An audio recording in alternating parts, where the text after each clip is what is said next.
So I began going to the bathroom multiple times before leaving the house, even when I didn't have to go. I began restricting food and water in an attempt to make it so that I didn't have to go to the bathroom. And with anywhere and everywhere I went, I always made sure that I knew where all the bathrooms were, just in case. And when we traveled, I always made sure there were multiple bathrooms available wherever we stayed. And I always opted to be the driver or to go places alone so that I had more control just in case, my biggest fear finally happened. Welcome to a Healthy Push podcast. I'm Shannon Jackson, former anxiety sufferer turned adventure, mom, and anxiety recovery coach. I struggled with anxiety, panic disorder, and agoraphobia for 15 years. And now I help people to push past the stuff that I used to struggle with. Each week, I'll be sharing real and honest conversations along with actionable and practical steps that you can take to help you push past your anxious thoughts, the symptoms, panic, and fears. Welcome. You're right where you're meant to be. Okay, so today I'm doing something that I often encourage you to do, and that's to be courageous. So today I'm going to talk to you about something that I hid from everyone in my life for years, and that's toilet anxiety. And I even hid this fear from my safe people, like my mom, my husband, and even my therapist for years. And honestly, I never thought I'd share this stuff with the people I'm closest with, never mind on a podcast with thousands of people listening. But I want to do this because I know that there are lots of people who are struggling with toilet anxiety, and I know how absolutely debilitating this fear is. So if you hit play on this episode because you're currently struggling with toilet anxiety, I'm so glad that you're listening because I don't want you to continue to feel alone or crazy. And I don't want you to continue to carry around a whole ton of shame and embarrassment with you every day. And I don't want you to feel like you have to keep this fear a secret. And I don't want you to feel like if you tell people that you have this fear, they're going to think any less of you or maybe completely abandon you. Instead, I want you to absolutely feel and know that you aren't alone. I want you to start letting go of some of the shame and embarrassment that you're holding on to.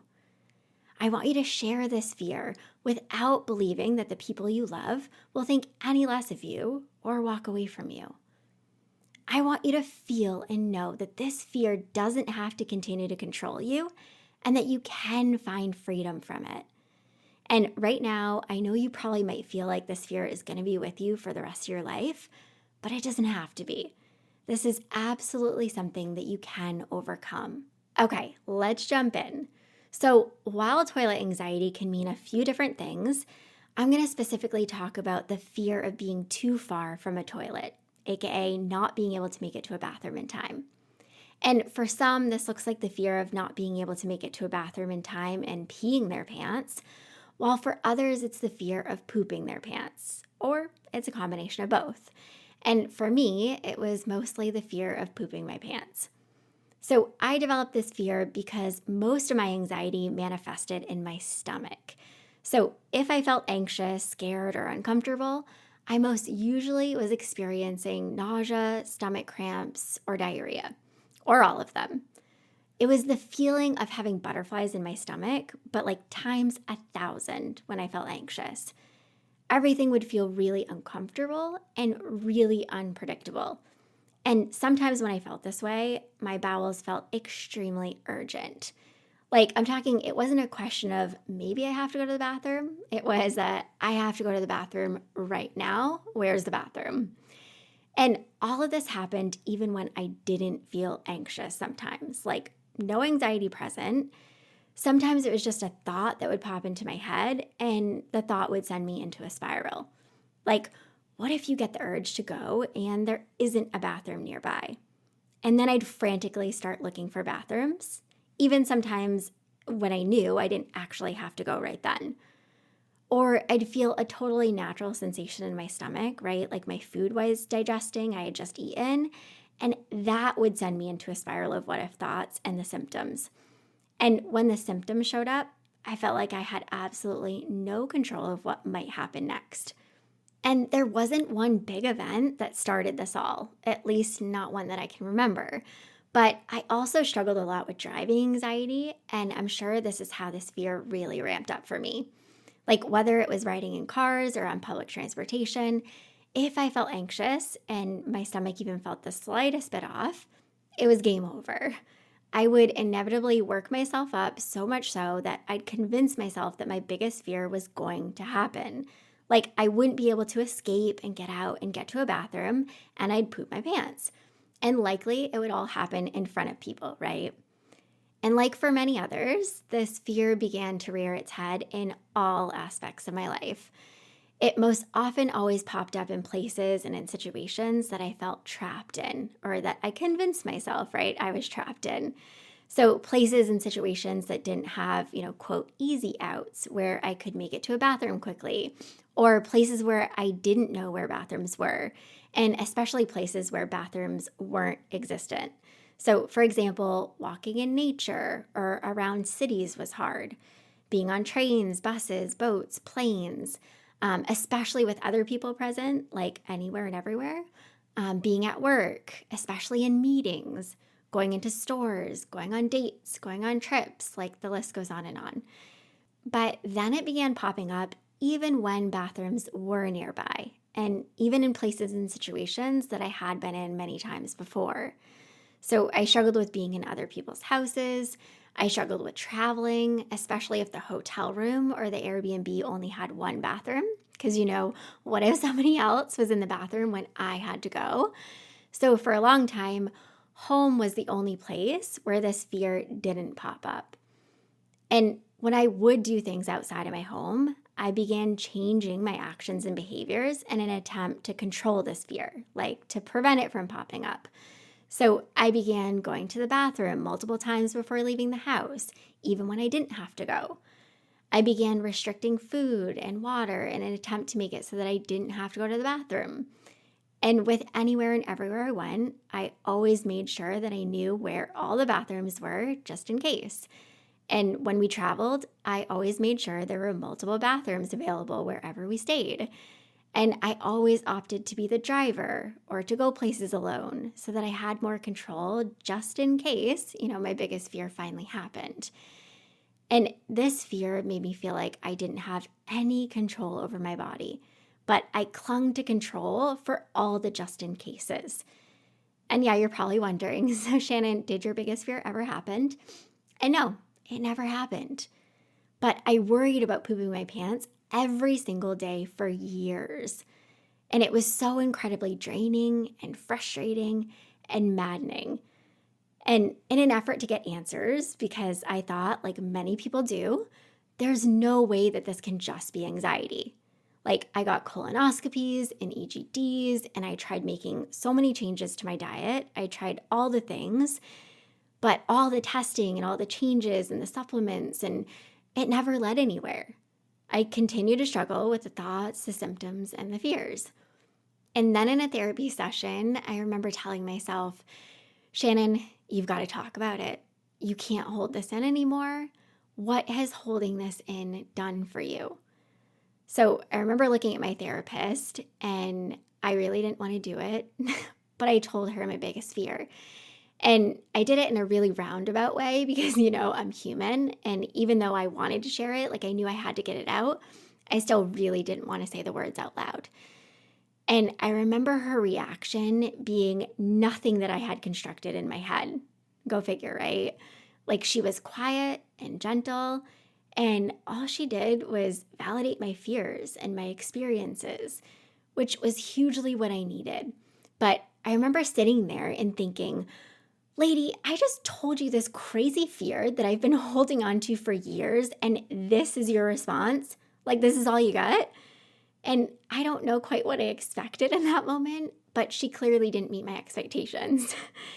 And after a little bit of discussing all of it with her, she looked at me and she said something that I feared she might say. And I get emotional even saying this out loud. She said, Shannon, have you considered telling Adam what you just shared with me? And yeah, you can imagine what was going through my brain. I felt like saying, okay, are you crazy? You're crazy. Like, I just told you, a complete stranger, and that was really freaking hard. What makes you think that I'm going to turn around and tell my boyfriend, right? This person that who knows what their response will be. Like, they could just say, "Yeah, you're crazy," like and walk away from me, right? But I knew she was right. I knew that I couldn't keep holding on to this fear. I had held on to it for far too long, and the weight of it was literally destroying me. And I needed to let go of some of the power that it was holding over me. So a few nights later, I sat Adam down on the couch and I said, I got to tell you something. And we had been together for years, like we had been dating for years, but I had kept this from him for a long time. And I shared with him my biggest fear. And yep, again, I did it in a really roundabout way because it was super uncomfortable. And like, I didn't want to get the words out, but I did. And his response was so different from my therapist. He literally looked at me and he said, "Are you ready for this?" Oh, Shannon, I've definitely pooped my pants in the car before. You can imagine my reaction. Like, my mind was blown. My mind was blown because, one, my biggest fear had actually happened to Adam. Like, so that means this has probably happened to other people too, right? Like, interesting. And then two, he just told me that my biggest fear had happened to him so matter of factly. Like, it didn't even faze him, and it didn't even faze him to tell me. And then three, like, he wasn't fazed at all by what I had shared with him. Like, he wasn't looking at me like I was crazy. He wasn't judging me. He didn't say anything like, atrocious. And we had a pretty good laugh. And I remember walking away from that conversation feeling a whole lot lighter. I remember feeling like maybe there's nothing so incredibly wrong with me after all. Like, maybe this fear doesn't have to have such a tight grip over me. So here's the part where I want to share some really helpful insights and tips with you, because I don't want you to continue to struggle with this fear. And I truly believe that you don't have to. I want to tell you about something that I recently discovered and I absolutely love: Branch Basics. I'm so excited to share this with you because Branch Basics offers non-toxic cleaning products that actually work. And this is something that I can get behind because I truly believe that toxins can negatively contribute to our physical and our mental health. And I'm a huge fan of ditching the toxins and living as naturally as possible. Because these products are non-toxic, fragrance-free, and pure, it really makes me feel safe and at peace with what I'm using inside of our home. And I use these products on everything. I'm talking countertops, laundry, floors, toilets, and even in the dishwasher. So if you're wanting to make the switch and toss the toxins, check out Branch Basics and use code AHEALTHYPUSH at checkout for 15% off. Or just grab the link in the show notes. Okay, so the first tip: you are allowed to be human and you're allowed to have irrational fears. I always like to start with this one because I think so often we hold ourselves to this incredibly high, unreasonable standard. Like, we can't have fears, and God forbid they're irrational or just plain silly. Guess what? We all have them. We all have irrational, silly, outlandish fears. And we do because we're human. Like, I remember for years thinking, nobody else struggles with this fear. I am so crazy. What's wrong with me? And when I started this platform, A Healthy Push, and I shared this, I got hundreds of responses from people saying, "Wow, I cannot believe our stories are so similar. I struggle with this." And even now being recovered, those messages made me cry because I thought for so long that nobody else carried around the fears that I did. I thought that I was so different. And turns out I'm just human, like everybody else. So often throughout life, we beat ourselves up for just being human. And doing this only makes our journey so much harder. So please practice just letting yourself be human and start practicing being more gentle with yourself. It's okay that you struggle with this fear right now. You aren't crazy or weird or broken. You're just human. And your relationship with anxiety needs a little fixing, and that can be fixed. But you don't need the fixing. And this fear that you have says nothing about you and who you are.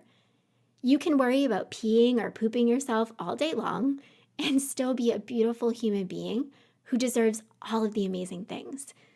So I promise you this, the more you give yourself permission to just be human and to have irrational fears, the less power these fears will have over you. Okay, number 2, courage and vulnerability fights fear. And I can't emphasize this one enough, and I wish it's something that somebody would have shared with me back when I was struggling. So I want to say it again, courage and vulnerability fights fear. Being courageous and speaking your fears out loud, being vulnerable and letting people see you, fears and all, like really see you, this is the stuff that helps to fight fear. So when Adam and I were talking about my fear, I remember him towards the end of the conversation looking at me and saying, Shannon, thinking about it, like, I don't think it's weird. And I think it makes sense how you develop this fear. And him saying that, I was like amazed that those words came out of his mouth. And they made me bawl my freaking eyes out because it was the first time that I realized that, yes, it did make total sense how I developed this fear. And it wasn't so crazy. Like, I wasn't so crazy. I wasn't crazy at all. And the fact that somebody else could see that and share that with me, and I wouldn't have gotten that had I not shared it, that's pretty amazing, right? Adam validated my fear, and he did it in such a simple way. He was letting me be human when I wasn't letting myself be human. Right now, I want you to think of somebody that you love. What if they told you that they had this fear, right, of peeing or pooping their pants?